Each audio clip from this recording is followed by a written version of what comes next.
Kumusta mga kaibigan? Maligayang araw. Sa video ngayong araw na ito, gusto kong pag-usapan yung daan patungo sa pagkilala sa ating sarili. Yung importansya sa pagmuni-muni tungkol sa buhay. Nais kong simulan ito ng isang simpleng tanong na madalas ay naglalaro sa ating isipan. Sino ba talaga tayo? Hindi lang sa mga damit na sinusuot natin, sa mga papel na ginagampanan natin sa mundong ito, kundi ang mas malalim at tunay na halaga ng ating pagkatao. Ang paglalakbay patungo sa pagkilala sa sarili ay isang proseso na lahat tayo ay dadaan, sinasadya man o hindi. At ito ay isang paglalakbay na sa tingin ko ay mahalaga para mamuhay tayo ng makulay at may kabuluhan. Alam mo, sa bilis ng takbo ng buhay ngayon, kadalasang natatabunan tayo sa mga gawain. Palagi tayong nagsisikap tapusin ang lahat ng mga kailangan, matugunan ang mga inaasahan, at sa gitna ng lahat ng iyon, nakakalimutan natin ang ating sarili. Pero may isang bagay akong natutunan. Ang pagkilala sa sarili ay hindi kailangan ng ingranding kaganapan o mga madramang palabas. Hindi ito tungkol sa paghihintay ng isang malaking pagbubunyag na biglaan na lang tayong magbabago. Ito ay tungkol sa pagninilay o sa pagmuni-muni. Ito ay tungkol sa pagbalik hakbang mula sa ingay ng mundo at makinig ng malalim sa ating mga iniisip, nararamdaman, at pinaniniwalaan. At masasabi ko sa inyo, galing na rin sa aking sariling karanasan na ang proseso ng pagmumuni ay makapangyarihan. Hindi lang natin ito inaakala. Naaalala ko noong ako ay mas bata pa, sobra akong nalulula sa buhay. Para bang ang lahat na lang ng ginagawa ko ay para pasayahin ang iba? Or para maging mabuti sila sa akin? Habang dahan-dahan, nawawala yung mga bagay na talagang mahalaga para sa akin. At nagpapatuloy ito ng mahabang panahon. Hanggang isang araw, nararamdaman ko na lang na parang hindi ko na talaga kaya. Suko na ako at hanggang tumigil na lang ako.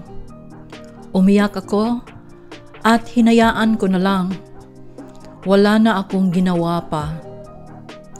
Ang hindi ko inaakala, ang aking palang ginagawa ay ang pagiging tahimik. Yun pala ay pagiging matahimik. At doon sa pagiging tahimik, doon sa sandaling pagmuni-muni, doon ko naririnig ang sarili ko ulit. Doon sa mga tahimik na sandaling iyon, ay nararamdaman natin ulit ang talagang ano ang nasa loob natin. Yung mga parte na ating nililibing, yung mga pangarap na ating winawalang bahala, ito ang dadala sa akin sa mahalagang puntong ito, na ang pagmumuni ay hindi luho, ito ay pangangailangan. Kung wala ito, para tayong barko na walang kumpas, inaanod lang, hinahayaan na lang kung saan tayo dinadala.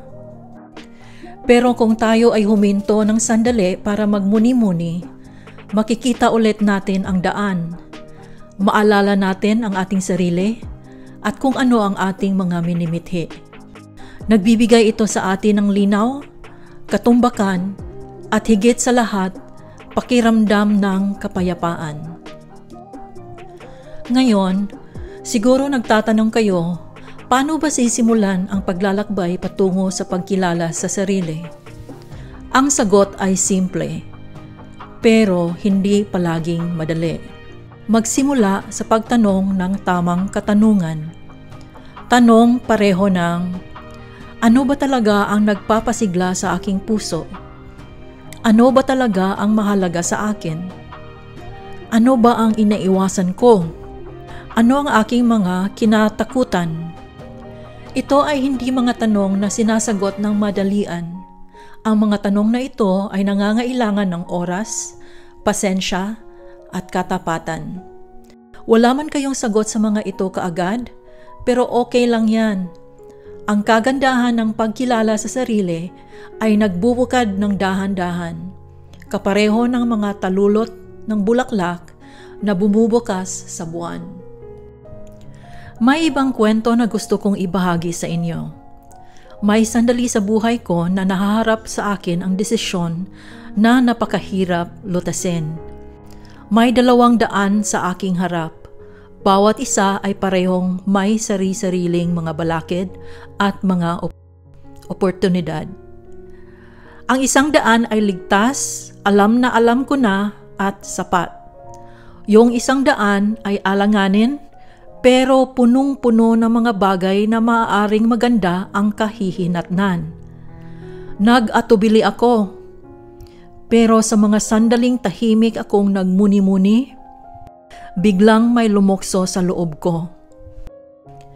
Bigla ko na lang naunawaan na hindi ito tungkol sa mga pinagpipiliang daan. Ito ay tungkol sa kung ano ba talagang klaseng tao ako gustong maging. Tinanong ko ang sarili kung alin ba sa 200 ang tutulong sa akin para lumago. At sa tanong na iyon, na ang mismong sagot ay nagpapahayag. Kasi, ang pagmuni-muni ay hindi lang tungkol sa pagbabalik tanaw na may panghihinayang o pananabik na iba ang nakaraan. Ito ay tungkol sa pagtanaw sa kinabukasan. Bukas ang mga mata at malinaw ang puso. At intindihin na ang mga pinipili natin ngayon ay naguhugis sa taong magiging tayo sa hinaharap. So mga kaibigan, ito ang pagsasanay na gusto kong ialok sa inyo para makatulong gumabay sa inyong lakbay sa pagkilala sa sarili. Bawat araw, mag-isang tabi ng panahon sa sarili. Kahit isang saglit lang. Sa umaga kung kayo ay nagkakape, o sa gabi habang tumatahimik na ang mundo. Gamitin ang sandaling ito, umupo sa katahimikan, para itanong sa sarili ang mga importanteng tanong at makinig na walang paghatol. Sa katahimikan na iyon, ang mga sagot ay lilitaw.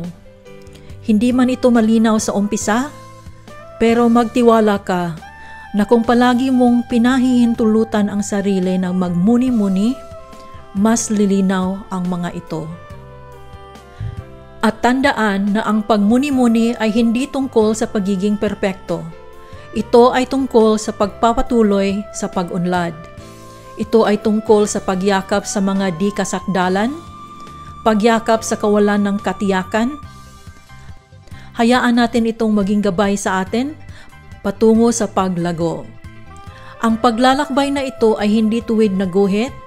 Ito ay walang ayos. Hindi nahuhulaan minsan, pero napakaganda sa sarili nitong paraan.